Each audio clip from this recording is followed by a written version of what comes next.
Welcome exam light পালসে। আমরা আজকে আমাদের ইন্ডিয়ার ফিজিওগ্রাফিক ডিভিশন মানে ভারতের ভূপ্রাকৃতিক যে বৈচিত্র্য বা বিভাগ সেটা আমি আজকে দেখাবো। মোটামুটি আমাদের সেন্ট্রাল এসএসসি আর রেলওয়েতে এরকম ধরনের প্রশ্ন এসে থাকে, তো সেই রিলেটেড আজকে ক্লাসটা নিচ্ছি। আমাদের যে ফিজিওগ্রাফিটা আছে ইন্ডিয়ার, সেটাকে মোটামুটি 6টা ভাগে ভাগ করা যায়। অনেক বইতে অনেক রকম থাকে, কিন্তু আমরা এক্সাম ওরিয়েন্টেড যেহেতু করছি আমরা জানবো 6টা ভাগে ভাগ করা। কি কি সেগুলো আমি সাইডে লিখে দিয়েছি। এটা আছে নর্দার্ন মাউন্টেনাস রেঞ্জ, যেটাকে আমরা উত্তরের পার্বত্য অঞ্চল বলি। এটা এই বরাবর আছে, আমাদের এই অঞ্চলটা বরাবর এটা আছে, ঠিক আছে। একটু এতটা নেই কারণ এখানে টিবেটটা চলে আসছে। আর হচ্ছে নর্দার্ন প্লেনস। নর্দার্ন প্লেনস আমাদের এই এরিয়াটায় হয়, মানে এখানে আমাদের যে নদীগুলো বেরিয়েছে আমাদের, যেটাকে আমরা মোটামুটি মানে আমাদের বড় বড় জলে পুষ্ট নদী বলি, ব্রহ্মপুত্র নদ আছে এখানে, গঙ্গা যমুনা, তো এই নদীর দ্বারা গঠিত যে সমভূমি এলাকাটা এইটা এর মধ্যে পড়ছে। আর হচ্ছে সাদার্ন প্লেটো মানে দাক্ষিণাত্যের মালভূমি। অবভিয়াসলি দাক্ষিণাত্যের মালভূমি মানে দক্ষিণ দিকেই হবে, তো এই অঞ্চলটা দাক্ষিণাত্যের মালভূমি। আর এইটা হচ্ছে ভারতের ভূতাত্ত্বিকগত দিক থেকে সবথেকে পুরনো এলাকা। আর কোস্টাল প্লেন আমাদের যে মানে সমুদ্র মহাসাগর মানে যে ওশান গুলো আছে তার যে উপকূল এলাকা, এটাই হচ্ছে আমাদের কোস্টাল এরিয়া। এই যে আমাদের একটা কোস্টাল এরিয়া এই বরাবর, আর এই একটা কোস্টাল এরিয়া। যদি এইটাও কোস্টাল এরিয়ার মধ্যে পড়বে এতটা, কারণ আমাদের ওয়েস্ট বেঙ্গলেও কোস্টাল এরিয়া আছে। আচ্ছা, এখানে গুজরাটেও কোস্টাল এরিয়া আছে। আর হচ্ছে ডেজার্ট এরিয়া মানে মরুভূমি অঞ্চল। আমাদের ভারতে মরুভূমিও আছে, এটা আমরা সবাই জানি। আমাদের রাজস্থানের এই এরিয়া, গুজরাটের কিছু এরিয়া নিয়ে মরুভূমি আছে এই অংশে। আর হচ্ছে আইল্যান্ড বা দ্বীপ বা দ্বীপপুঞ্জ, ভারতের অবিচ্ছেদ্য অংশ। আমাদের আন্দামান নিকোবর দ্বীপপুঞ্জ, লাক্ষাদ্বীপ, এছাড়াও ব্রহ্মপুত্র আর গঙ্গা নদীর যে বদ্বীপ অঞ্চলগুলো আছে, যেগুলো আমাদের মেইনল্যান্ডের আছেই কিন্তু একটু ডিসকন্টিনিউয়াস আছে, সেইগুলো কিন্তু এই আইল্যান্ডের মধ্যে পড়বে। তো নর্দার্ন মাউন্টেনাস রেঞ্জ, এটা আমি বাকিগুলো মুছে দিয়েছি যাতে প্রপার ভাবে ভালোভাবে বুঝতে পারো। তো নর্দার্ন মাউন্টেনাস রেঞ্জ, এটা আমি বলেছিলাম এই অঞ্চলটা আমি দেখিয়েছিলাম ভিডিওতে, এই এরিয়াটা। তো এবার প্রশ্ন আসে এটা কোথা থেকে কতদূর বিস্তৃত। বেশিরভাগ এই প্রশ্নটাই আসে যে এটা পশ্চিম পূর্ব বরাবর কতটা বিস্তৃত। মনে রাখবে এখানে একটা নাঙ্গা পর্বত আছে, নাঙ্গা পর্বত,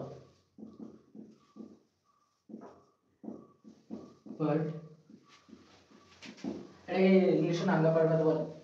আর এখানে আছে নামচা বারোয়া, এটা অরুণাচল প্রদেশের মধ্যে পড়ছে। এই যে নামচা বারোয়া,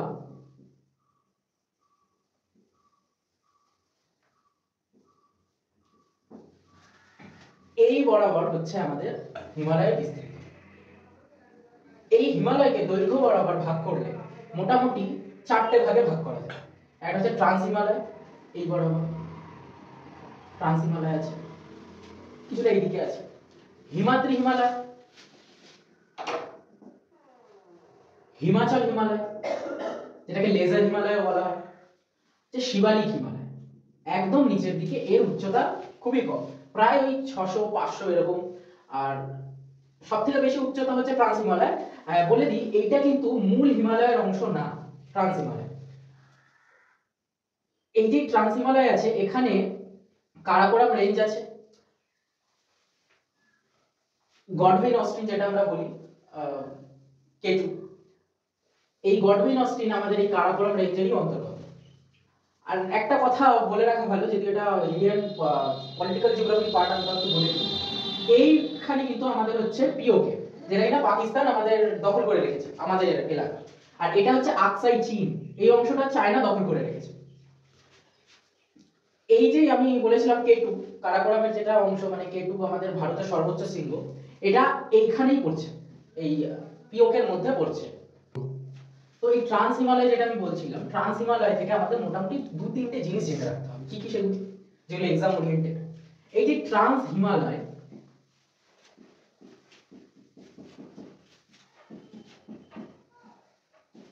ট্রান্স হিমালয় হচ্ছে একটা রেঞ্জ আছে, সেটা হচ্ছে কারাকোরাম রেঞ্জ।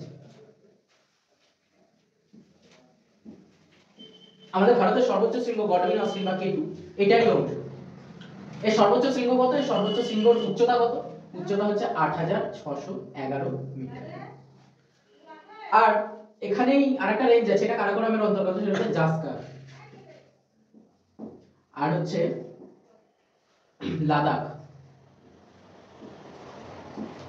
আর একটা হচ্ছে কৈলাস। কৈলাসটা আমি এখানে অ্যাড করলাম, যদিও কৈলাস কিন্তু ভারতের অংশ নয়, ভারতের অন্তর্গত নয়, এটা তিবেতে পড়ে, তিবেত, যেটাকে তিব্বত বলে। এটা কিন্তু বর্তমানে এখন চায়নার দখলে। তো কৈলাসও কিন্তু আমাদের এই ট্রান্স হিমালয়ের অংশ। এসএসসি 2020 তে এই প্রশ্নটা এসেছিল, সিজিএল বা সিএইচএস এর যত সম্ভব, যে কৈলাস কোন মাউন্টেনাস রেঞ্জের মধ্যে পড়ে। ওখানে কিন্তু অপশনে ছিল ট্রান্স হিমালয়, তো ট্রান্স হিমালয় হচ্ছে সঠিক উত্তর। তো এই হচ্ছে ট্রান্স হিমালয়ের অংশ। এইখান থেকে এইটুকু জিনিসই পড়ে নিতে হবে, আর বেশি কিছু পড়ার দরকার নেই। ট্রান্স হিমালয়ের পরে আমাদের পরবর্তী দৈর্ঘ্য বরাবর ভাগে যেটা আসে সেটা হচ্ছে হিমাদ্রি, বা যেটাকে আমরা বলি গ্রেটার হিমালয়। এই হিমাদ্রির একদম শুরুর দিকে কিছু গুরুত্বপূর্ণ পর্বত আছে, এইগুলোই আমাদের জেনে রাখতে হবে। মোটামুটি এসএসসি বা রেলওয়েতে এখান থেকেই প্রশ্ন আসে। কি সেগুলো? একটা হচ্ছে নাঙ্গা পর্বত, যেটা কিনা লাদাখ অঞ্চলে পড়ছে। তারপর হচ্ছে আমাদের নন্দা দেবী, ধৌলাগিরি, এটা হচ্ছে উত্তরাখণ্ডে পড়ছে, এটা কিন্তু হিমাদ্রি বা আমাদের যে গ্রেটার হিমালয় ওটারই পার্ট। কাঞ্চনজঙ্ঘা সিকিমে পড়ছে। আরেকটা কথা বলে রাখি, এই যে ধৌলাগিরি বললাম, এই ধৌলাগিরি আর ধৌলাধার এই দুটোর মধ্যে ভুলিয়ে যেন না যায়। ধৌলাধার কিন্তু হিমাচলের অংশ, আর ধৌলাগিরি হচ্ছে হিমাদ্রির অংশ। আর ধৌলাধার হচ্ছে হিমাচল প্রদেশে পড়ে, ধৌলাগিরি উত্তরাখণ্ডে পড়ে। ঠিক আছে? তো এই হচ্ছে আমাদের গ্রেটার হিমালয়ের মূল ভাগ। এই কটা জিনিসই আমাদের পড়ে রাখতে হবে। তাহলে গ্রেটার হিমালয় থেকে আমাদের কি কি পড়তে হবে? গ্রেটার থেকে এক হচ্ছে নাঙ্গা পর্বত,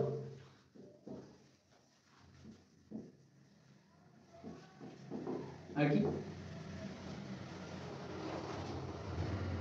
কাঞ্চনজঙ্ঘা,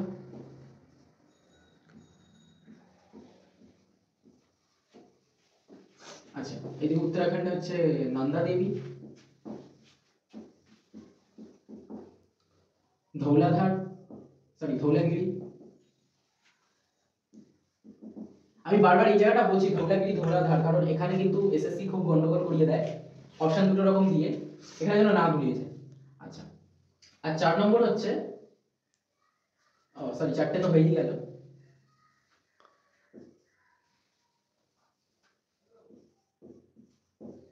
এগুলো হচ্ছে হিমাদ্রির অংশ। এর কোনো উচ্চতা জানতে হবে না। কাঞ্চনজঙ্ঘার উচ্চতা, এই কাঞ্চনজঙ্ঘার উচ্চতাটা জেনে রাখতে হবে। কাঞ্চনজঙ্ঘার উচ্চতা কত? কাঞ্চনজঙ্ঘার উচ্চতা হচ্ছে 8849 মিটার। ঠিক আছে? অনেক বইতে অন্যান্য ডেটা দেওয়া আছে, আমি এটা রিসেন্ট ডেটা দিলাম। 8849, এটা হচ্ছে কাঞ্চনজঙ্ঘার উচ্চতা। এই কটা জিনিস গ্রেটার হিমালয় থেকে জেনে নিতে হবে। হিমাদ্রি হিমালয়ের পরে এবার হচ্ছে হিমাচল হিমালয়। মানে আমরা কি দেখলাম? ট্রান্স হিমালয়, হিমাদ্রি হিমালয়, এবার হিমাচল হিমালয়। হিমাচল হিমালয় কাশ্মীরে আমাদের আছে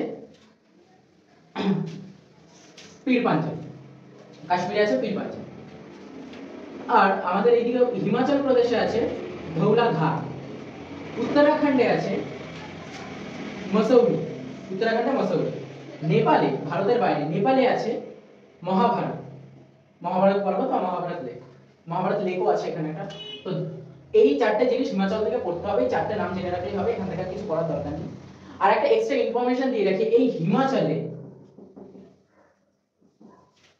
এই যে হিমাচল রেঞ্জ, এখান থেকে এখানে কিন্তু পটাটো বা আলু এই চাষটা খুব বিখ্যাত। এটা রেলওয়ে কোশ্চেন, আমার যতদূর মনে পড়ছে রেলওয়েতে এরকম একটা কোশ্চেন এসেছিল। এই আলু বা পটাটোর চাষটা এখানে খুব বিখ্যাত। এখান থেকে হিমাচল কমপ্লিট হয়ে গেল। তাহলে আমাদের ট্রান্স হিমালয়, হিমাদ্রি হিমালয়, হিমাচল হিমালয় কমপ্লিট হলো। এইবার হচ্ছে শিবালিক, যেটার উচ্চতা সবথেকে কম। এটাকে আউটার হিমালয় বলা হয় শিবালিককে।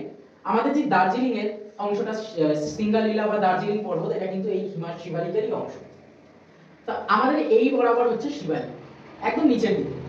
এবার বলি, এই যে শিবালিক যে পর্বত শ্রেণী বা শিবালিক রেঞ্জ আছে, আর এখানে হচ্ছে হিমাচল রেঞ্জ, এই হিমাচল আর শিবালিকের এই মিডিল এরিয়াটাকে বলা হয় দুন এরিয়া। দুন, যেমন আমরা নাম শুনি দেরাদুন, এই অঞ্চলটাকে দুন এরিয়া বলে। এটা কিন্তু একটা ভ্যালি। কিসের ভ্যালি? এক্সামে আসে, এটা কাদের ভ্যালি? না, এই ভ্যালিটা হচ্ছে হিমাচল আর শিবালিকের মধ্যবর্তী অঞ্চল, মধ্যবর্তী ভ্যালি বা উপত্যকা। তো দুন অঞ্চল হলো। শিবালিকের ঠিক নিচের দিকে এই অংশটা হচ্ছে তরাই অঞ্চল, টেরাই। এই শিবালিকেরই এক্সটেন্ডেড পার্ট হচ্ছে এই আমাদের উত্তর পূর্বের পার্বত্য অঞ্চল বা পাহাড়ি অঞ্চল, পার্বত্য না ঠিক পাহাড়ি অঞ্চল। এই যে আমাদের উত্তর পূর্বে যে পাহাড়ি অঞ্চল আছে এটা কিন্তু শিবালিকেরই এক্সটেন্ডেড পার্ট। এছাড়াও আরেকটা জিনিস, শিবালিক হচ্ছে এখানে মানে হিমালয়ের সবথেকে নবীনতম অংশ, সবথেকে নিউয়েস্ট শিবালিক। অনেক জায়গায় এরকমও লেখে, অনেক জায়গায় আবার স্পেলিংটা এরকম হয়। তাহলে এখান থেকে আমরা কি কি মেজর পার্ট পড়লাম? একটা হচ্ছে দুন এরিয়া, আর কি পড়লাম? তেরাই। আরেকটা কি এলো না, এটা হচ্ছে youngest part of Himalaya, youngest part of Himalaya. তো আমরা তখন লেন্থ বরাবর যে ভাগগুলো দেখলাম, এটা মূল ইম্পর্টেন্ট জিনিস ছিল। এখন আমরা দেখবো এটাও ইম্পর্টেন্ট কিন্তু আগেরটার তুলনায় অতটা না। এবার হচ্ছে আমরা প্রস্থ বরাবর বা যেটাকে আমরা ওয়াইডলি এক্সপেনশন যেটা বলি আমাদের হিমালয়ে, ওয়াইডলি যে ডিভিশনটা সেটা দেখব। আমি আগেই বলেছি আমাদের এই অঞ্চলটা হচ্ছে আমাদের হিমালয়ের অংশ। তো এখানে আমি বলেছিলাম নাঙ্গা পর্বত আছে, আর একটা জিনিস জেনে নেবে এই বরাবর একটা সিন্ধু নদী আছে, ঠিক আছে? তো এই নাঙ্গা পর্বত থেকে সিন্ধু নদী, নাঙ্গা পর্বত থেকে সিন্ধু,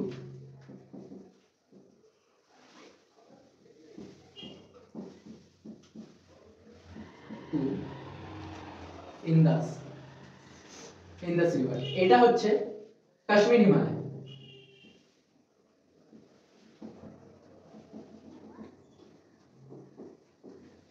এটা প্রস্থ বরাবর ভাগের কাশ্মীর হিমালয়। এবার হচ্ছে ইন্দাস রিভার থেকে শতদ্রু, এটা হচ্ছে আমাদের পাঞ্জাব হিমালয়।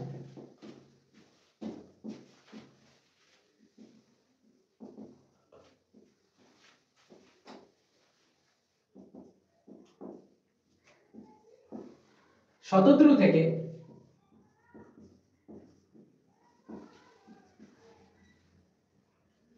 থেকে কালী, শতদ্রু থেকে কালী রিভার, এটা হচ্ছে আমাদের কুমায়ুন হিমালয়। অনেকে এটা উত্তরাখণ্ড হিমালয় বলে, গুলিয়ে যায় না যেন না যায়, কুমায়ুন আর উত্তরাখণ্ড একই জিনিস। আর হচ্ছে কালী রিভার থেকে তিস্তা, এই যে কালী রিভার, এই কালী রিভার থেকে তিস্তা, এই অংশটা হচ্ছে কালী রিভার থেকে তিস্তা, এই অংশটা হচ্ছে আমরা বলি নেপাল হিমালয়।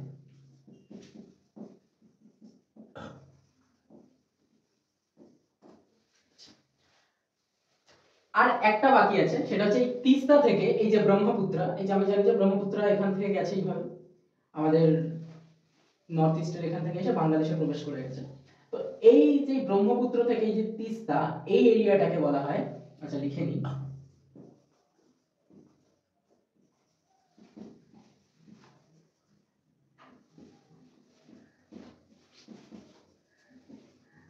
এটা হচ্ছে আমাদের আসাম হিমালয়।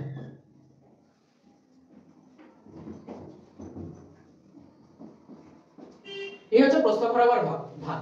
তাহলে কি দেখলাম? নাঙ্গা পর্বত থেকে ইন্দাস, নাঙ্গা পর্বত থেকে ইন্দাস বা সিন্ধু, এটা হচ্ছে কাশ্মীর হিমালয়। আচ্ছা, সিন্ধু থেকে শতদ্রু, সিন্ধু থেকে শতদ্রু, এটা হচ্ছে আমাদের পাঞ্জাব হিমালয়, কাছাকাছি আছে এই অংশটা। আচ্ছা, শতদ্রু থেকে কালী, এটা হচ্ছে আমাদের কুমায়ুন হিমালয় বা উত্তরাখণ্ডের মধ্যে যেটা পড়ছে। আর কালী থেকে তিস্তা, এই অংশটা হচ্ছে নেপাল হিমালয়। আর এই তিস্তা থেকে ব্রহ্মপুত্র, এই অংশটা হচ্ছে আমাদের আসাম হিমালয়।